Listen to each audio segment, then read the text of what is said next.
আমাদেরকে পরীক্ষা নিতে পারেন তিনি, কে কত বেশি আমল করতে পারো। আল্লাহ তাআলা আমাদের পরীক্ষা নেবেন মৃত্যুর মাধ্যমে। পরীক্ষার সময় দেওয়া হয়েছে, পরীক্ষার একটা নির্ধারিত সময় দেওয়া হয়েছে। এই নির্ধারিত সময়ের ভিতরে আপনি পরীক্ষা, যদি আপনি ভালো করতে পারেন ভালো, নির্ধারিত সময়ের ভিতরে পরীক্ষা ভালো করতে না পারলে হযরতে আজরাইল আলাইহিস সালাম এসে যখন আপনার জানটা নিয়ে নেবেন, পৃথিবীর জমিনে যদি এটা হয়, আপনি কি মনে করেন আল্লাহর অপুরন্ত নিয়ামতে ভরা একটা জান্নাত, ওই জান্নাতে যাইতে গেলে আপনার আমার পরীক্ষা হবে না? এটা কি মনে করেন?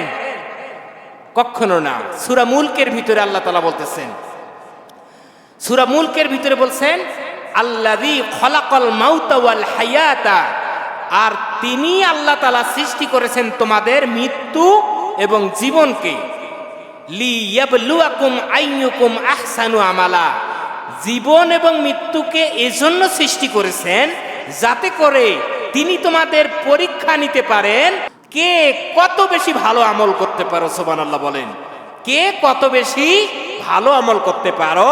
এই জন্য আল্লাহ তাআলা জীবন এবং মরণ সৃষ্টি করেছেন।